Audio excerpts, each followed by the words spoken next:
Friends, I welcome you to my channel. Before listening to this story, I will ask you to like and subscribe. It is not difficult for you, but it is pleasant for me. And we're starting. Here we are again sitting in the waiting room in front of the marriage therapist's office, which my wife chose for us.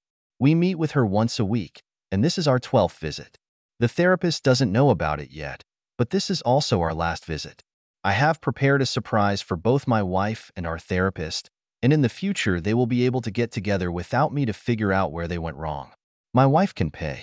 You've heard stories about therapists like this, but I never thought I'd be dealing with one. I call her a charlatan. She's a husband-hating fool, and it's not harder than it sounds. She lives to justify women and their bad behavior. My wife chose her, despite my objections. A big surprise. We could have chosen a legitimate therapist together, had a conversation with him, developed mutual trust in the one we chose, and moved forward to do the hard work together. But this did not happen. Ruth needed to stack the deck so she could control the meetings. It's not that I object to therapy, I just don't think it's therapy. Every complaint my wife makes comes back to me with the words, "David, what you need to understand is that you didn't provide for your wife." Well, at least it ends today. I think it's worth doing a little review of what brought us to this point. We got married right after graduating from college, 25 years ago. We have 2 children, a boy and a girl, and both are in college. They're wonderful kids, but don't ask me how. I tried to be the best father I could be, but my wife went missing so often that my own children jokingly called me Pom, meaning Daddy Mom, when I tried to fill the void. The first time they did this, I was offended, but I quickly realized that they saw that I was both a mother and a father to them. I cooked their school lunches, helped with their homework, took them to little leagues and football games, met with their teachers, and, hell, most of the time I cooked dinner and washed the dishes. My wife's contribution seemed to be that she complained about how important her low-paying job was, complained about me, and was too tired to do anything. This is not entirely fair. She did contribute, but over the years she seemed to be less concerned with her family and more concerned with life outside the home.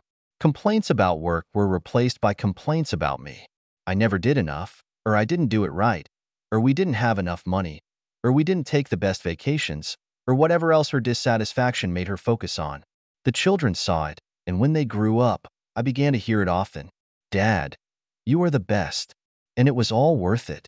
Do you know the old story about how to cook a frog? I was that frog. So, this frog finally got tired, and I jumped out of the pan. I've spent most of my adult life trying to figure out what's wrong with my wife. She grew up in a dysfunctional family. You could read about this in horror movies if horror movies were about parents who harassed their children. Her mother was a serial adulteress who used her daughter to hide her infidelities.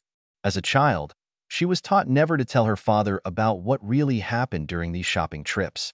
Her father wasn't stupid, but he was weak and, as you can imagine, a broken man.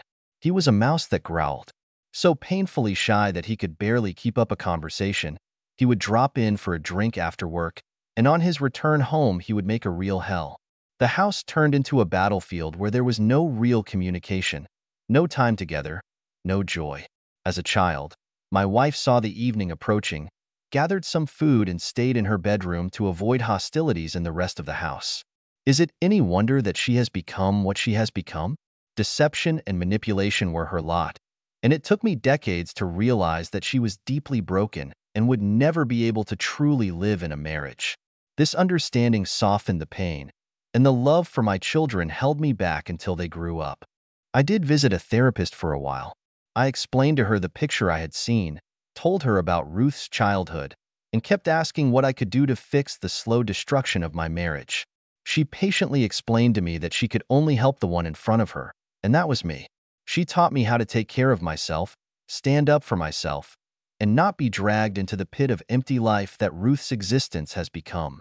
I've learned to focus on my children, live for them, and keep the door open in case Ruth ever decides to join the family. Now that the kids were in college, I knew the end was near. I couldn't go on like this, and I was pretty sure that Ruth would ruin our marriage very soon. You see, my own therapist explained to me that when a child grows up in chaos, he adapts to it. I know it sounds crazy, but she said that when everything was good in life, Ruth blew everything up because chaos was what she was most comfortable with. It was a revelation. I thought, after all, I'm not crazy. I saw this pattern, but I didn't believe in it.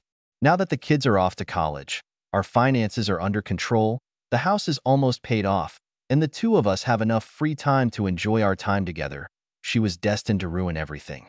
My thoughts were interrupted by the opening of the door to the inner office, and another couple entered the waiting room. The husband looked tearful, and the wife looked smug. The charlatan earned her salary for this session. By that time, I already knew how to act. We waited for the charlatan to write her notes about the last session, and then the door opened. "Ruth, I'm ready to meet you and David." That was her way of saying, "I washed off the blood, so bring the next victim." Ruth settled on the couch, and the charlatan always expected me to sit next to her. But this time, I chose the chair to Ruth's right, with my back to the door. "David, please sit down with your wife." "I'm sorry, but I can see her better from here. Besides, my back hurts, and this couch has never been comfortable for me." God, that was an understatement. The charlatan looks annoyed and said, "David, is there anything you want to say after our last meeting?" "Yes, I do. We keep coming here, supposedly working on our marriage, but I still can't get rid of the idea that my wife is cheating on me. I can't forget about it, and nothing that has been said here will change my mind." The charlatan didn't even wait for my wife to speak. "David, I have already told you that I am absolutely sure that Ruth is not cheating on you. We talked with her, and I am convinced that all this is only in your thoughts. You have to give it up and move on." She doesn't even wait for my answer. "Ruth, what do you want to talk about today?" She didn't hide her bias, did she? Ruth looked through my mental list of flaws and settled on, "He doesn't support me." That's all it took, and she went to the races. "He complains when I work late, and I just want to go out with friends sometimes to unwind," and blah, blah, blah. Ruth complained, and the charlatan nodded her head. It was like every session. I knew that Ruth would continue for a long time, so I let my thoughts wander. At the very beginning of our therapy, in one of the one-on-one sessions, even before I realized that our therapist had her own agenda, I told her that, in my opinion, my wife had been unfaithful in the past. I didn't have any proof, it was just a feeling. The charlatan shut me down, rejected the very idea of it, and said it was all in my head. 2 months later, my doubts turned into confidence, and her opinion went down the drain when I started preparing for war. The preparation took some time, but, David? David, are you listening? Eh. Oh yes, I heard. I don't support her. Ruth said that you ignore her and her needs. You don't support her when she needs to work late, and you get jealous when she wants to spend a few hours with friends. Well, I keep coming back to the feeling that I have that she is not faithful to the marriage. Now the charlatan couldn't even hide her contempt. "David, get over it and be a man. I told you, she's not cheating on you. Your wife needs a man who can take care of everything, but if you continue to behave like this, maybe she should find someone for herself." The charlatan only shook her head in disgust. "Ruth, you were talking. He doesn't take care of the house like he used to. He doesn't mow the lawn when he has to. The house needs a new coat of paint." And blah, blah, blah. I thought, I can name this melody from 3 notes. I must have given away my thoughts. It was careless of me. "David, what are you grinning at? This is a serious job that we are trying to do. I'm sorry." And with these most insincere apologies, my thoughts started wandering again while my wife was talking. Ruth always insists that she come to our meetings with the charlatan in her car. I'm at work, but I could easily pick her up and we'd go together. No, that won't do. And for some reason, she is never free in the afternoon after our meetings. I was slow, I admit it, but in the end, I pulled the string.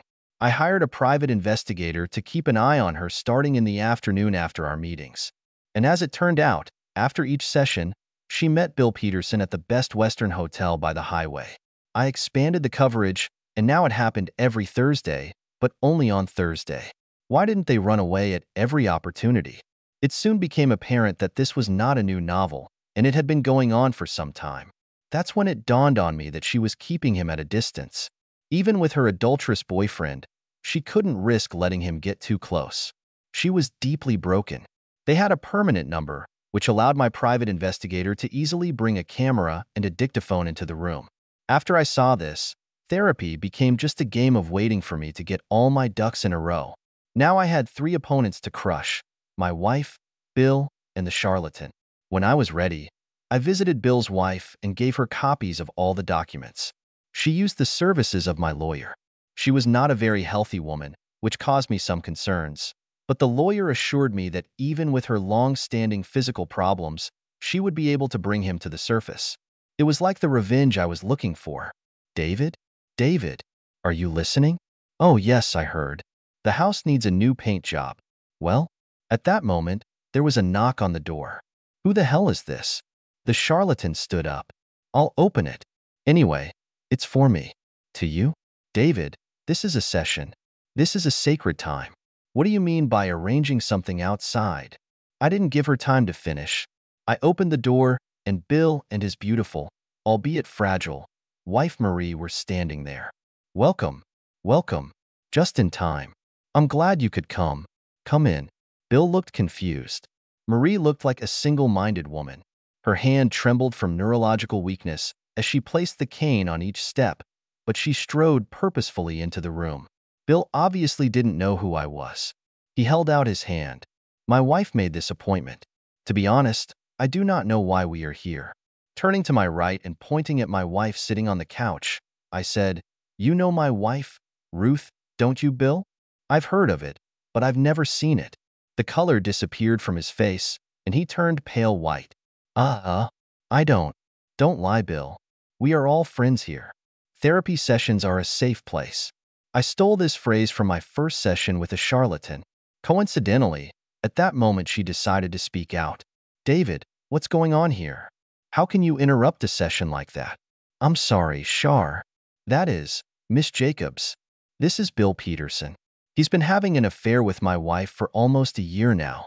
And before you say it's all my imagination, I have a lot of photos and videos of the two of them making love at the Best Western. Turning to Bill, I said, Bill, why don't you sit next to Ruth? If you can use her, then at least you can sit next to her while we deal with this unpleasant matter. Then, turning to Marie, I kissed her on the cheek and said, Marie, I'm always glad to see you. Do you want this chair? It's surprisingly comfortable. Smiling, she sat down and stared at her husband. I sat in the chair opposite her, so that the coffee table was between us. Ruth and Bill were on my right, and the charlatan was on my left, continuing to make guppy fish faces. Her mouth opens and closes, but does not make any sounds. Well, isn't that wonderful? Marie, you look beautiful as always. How are you feeling today? Better than usual, David. Thanks for asking.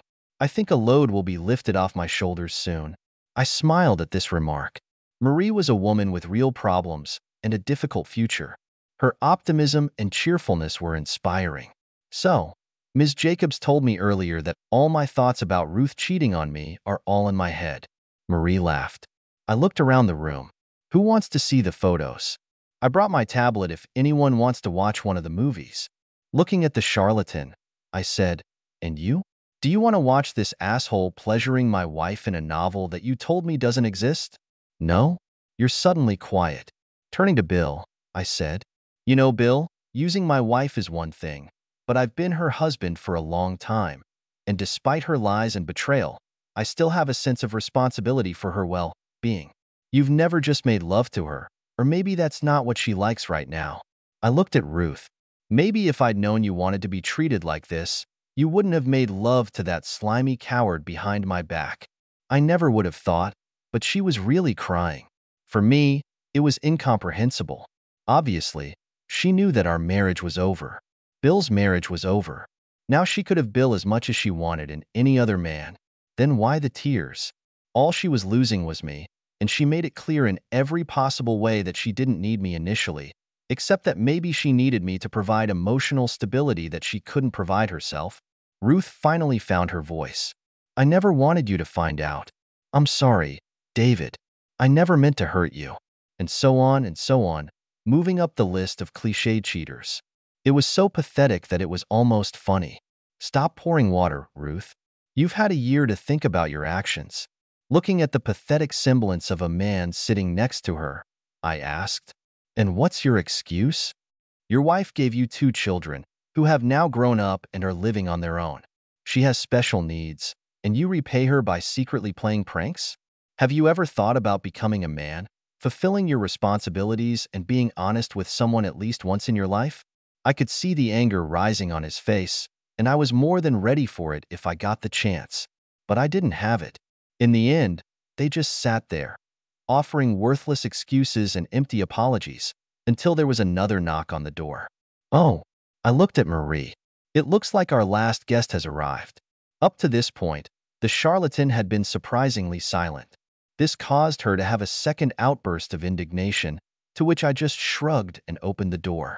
A middle-aged man in a cheap suit came into the office, and I pointed him to the sofa. It's them. He approached the two scammers, handed them each an envelope, and said, Ruth Harper, Bill Peterson, you've been served. Then he took a picture and turned away. That was the end of it. I think it was the first time he served someone in the marriage therapist's office, because as he passed by, he gave me a sly smile and quietly left the room. I closed the door behind him and returned to my seat. It's been a great day, hasn't it? I can see by the wall clock that our hour is already running out. Perhaps Ms. Jacobs will spend the last few minutes with the cheaters to help them figure out what happened here today. I turned to her and added with a fair amount of sarcasm in my voice, and maybe you can understand how you could have got it all so terribly mixed up. I got up, helped Marie to her feet, and took her hand as we left the office. Walking slowly down the corridor, I asked, Are you going to be okay? I think so. When you first showed me the evidence of their betrayal, I was confused. I was thinking, how could the man I married do this to me? Now I know he's not the man I married, and he's not the man I thought I married. All I'm losing is the memories or the illusion of what I thought I had, but what I didn't have. It seemed to me that she spoke for both of us. She looked at me. I still have children, and in a few years I will have grandchildren. I'll be fine. You also have friends. Don't forget that, and maybe in time you'll be able to count me among them. She smiled a sad smile and patted my hand. I'm already counting. In that case, what would you say to having lunch with a friend? She smiled her first real smile all day. With pleasure. We both went to lunch in our cars. It began with a melancholic meal, when each of us silently recalled the sad events of the day. We knew this was going to happen. We planned this together. And yet it was the end of 2 marriages and a life that we had built and considered our own. We talked about the 2 of them for a while, and eventually decided it was time to move on. We talked about our children and everything that was happening in our city. We even discovered that we had a few friends in common, and I knew they would support both of us. You know that when all this is over, our friends will try to arrange blind dates for us with all their single friends. I shuddered involuntarily at the thought. She laughed softly and said, It's not going to be that bad. Who knows? You might even like it. All I could do was shake my head and sigh. As we talked, I became more and more optimistic about our future. In the end, I got home without caring where the cheaters went individually or together and how they got there. Maybe they left together to plan mutual defense or find lawyers, or maybe they just went to their weekly rendezvous. Most likely, she gave him a ride, since Marie had their car. Of course, it's never been that simple. Arriving home later, Ruth went through all the possible options for an apology. She even threw out a few reproaches, because we all know that when a woman cheats, her husband must be at least partly to blame. I wondered if the charlatan was still advising her. When she finally ran out of steam and sat sobbing, I decided it was my turn. I spoke briefly and to the point. Ruth, throughout our marriage, I felt sorry for you. The house you grew up in was hell on earth. I knew you were hurt by that life, but it seemed to me that you were mostly unharmed. I thought that if I could provide you with a truly loving marriage, you could heal and become the woman I knew you wanted to be. What I didn't realize was that you're incapable of healing. You're deeply broken. With each of our progress, with each successful combination of circumstances, you destroyed everything. You are not capable of being happy. All you know is sadness and destruction. I can't live like this anymore, and I don't want to live with a liar and a liar. It's over between us, Ruth. The children have grown up, and it's time for us to go our separate ways. I thought for a minute before finishing what I wanted to say. You need help, Ruth. You need real therapy, not this charlatan who tries to confirm everything you say and justify everything you do. And when you find such a therapist, you should let him control the sessions. I know you, and you need to control everything. You won't get where you need to go if you control the journey. You need a real professional who will guide you through the process of introspection so that you can get rid of the ghosts and demons that have been haunting you since your youth. Please promise me that you will get real help." I doubt she heard my words. There were too many obstacles in her brain preventing her from accepting the guidance, and the sad truth is that she was too much of a coward to face her demons.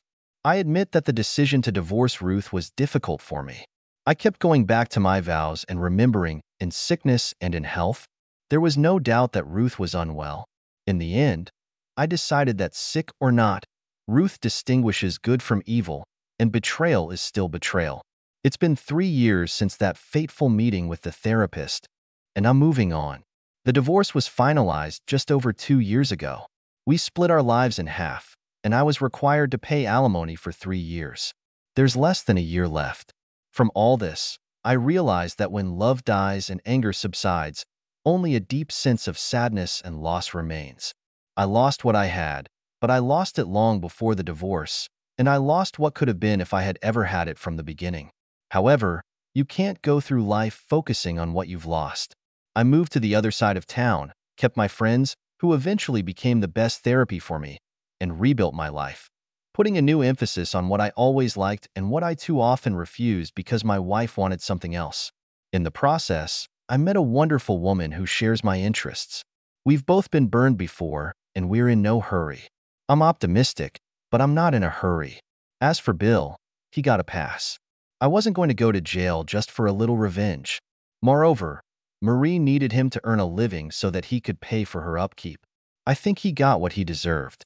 I believe that all this sad experience has taught me an important lesson. I realize that we can build a good or even a better life if we remember who we are, look forward, and take advantage of what life offers us. As for my ex, I doubt she'll ever be happy. It's just not in her nature to accept the joy that life offers and live it. She will always be looking for something more than what she has, while losing the most important thing, and all the while she will refuse to put a piece of herself into the lives of people around her. I'm sad for her, but now I know that I can't change who or what she is, and all I can do is move forward.